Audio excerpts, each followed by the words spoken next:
بقول لك احد الزملاء الاعزاء اللي ليه مني كل احترام وتقدير، هو ما قاليش مين والله بصراحه. قال لك اتكلم في ان عروض وصلت لمروان عطيه، وان في عرض رسمي وصل النادي الاهلي ببيع مروان عطيه. طبعا انا خدت الكلام قبل.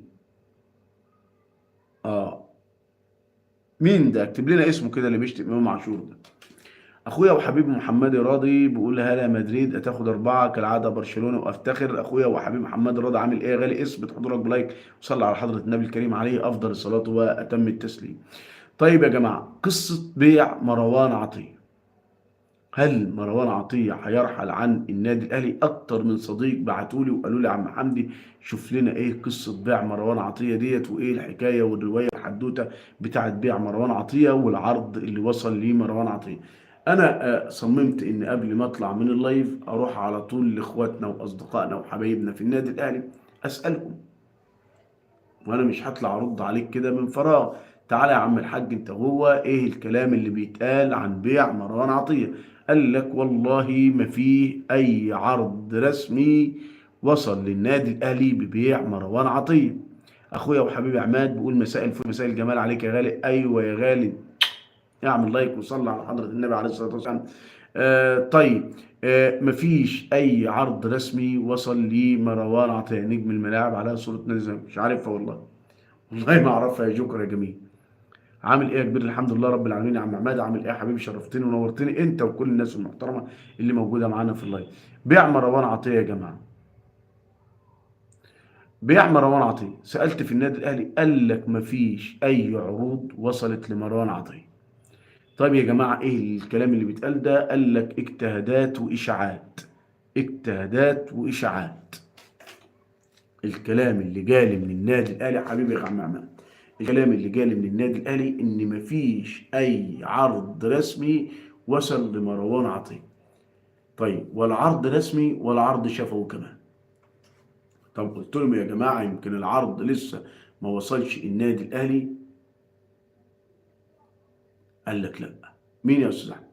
قال لك لا، ولا عرض شفوي ولا عرض رسمي ولا في اي عروض وصلت النادي الاهلي لبيع مروان عطيه. جايز يكون في عروض قبل كده واترفضت، وانا قلت لكم قبل كده مروان عطيه مش للبيع، مروان عطيه مش للبيع. والنادي الاهلي اتفق مع مروان عطيه على تجديد عقده لمده موسمين كمان، وهيتم رفعه للفئه الاولى في النادي الاهلي. اما عن بيع مروان عطيه، سالت الناس في النادي الاهلي قال لك مفيش اي حاجه من الكلام ده، ولا الكلام ده موجود ولا ليه اي اساس من الصحه. وانا بقول لك اهوت من دلوقتي مروان عطيه مش ماشي من النادي الاهلي.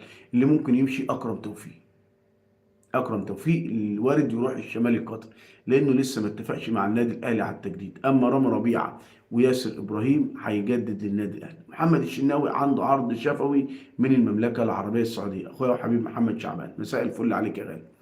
محمد شناوي عنده عرض من المملكة العربية السعودية تقريبا من الشمال السعودي، من الشباب السعودي.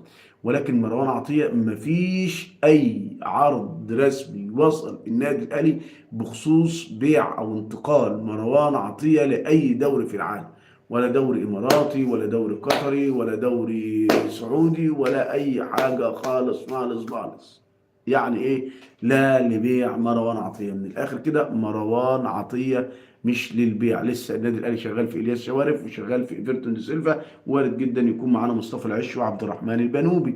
ولكن لسه الناس اللي بتتكلم عن بيع مروان عطيه مفيش اي عروض رسميه وصلت النادي الاهلي لبيع مروان عطيه لاعب النادي الاهلي. من الاخر كده يا جماعه مروان عطيه مش للبيع، مروان عطيه مش للبيع، ومفيش اي عروض رسميه وصلت للنادي الاهلي. رامي ربيعه هيجدد مع النادي الاهلي، ياسر ابراهيم هيجدد مع النادي الاهلي واتفقوا على التجديد. لسه محمد الشناوي اكرم توفيق، يعني اللي عنده عرض فعلا هو محمد الشناوي، ولكن عرض شافه كمان ما وصلش للنادي الاهلي. لكن سالت عن موضوع مروان عطيه، لا في عرض رسمي ولا عرض شفوي وصل النادي الاهلي، ولا اي حد اتكلم عن مروان عطيه لاعب النادي الاهلي. ده الخلاصة في قصة صفقات النادي الأهلي. في نهاية اللايف الجميل بشكر كل أصدقائي وكل إخواتي وكل حبايبي، بشكر الناس الجميلة اللي علقت لنا تعليق كويس أو حتى انتقدتنا، بشكر كل الناس اللي كلفت نفسها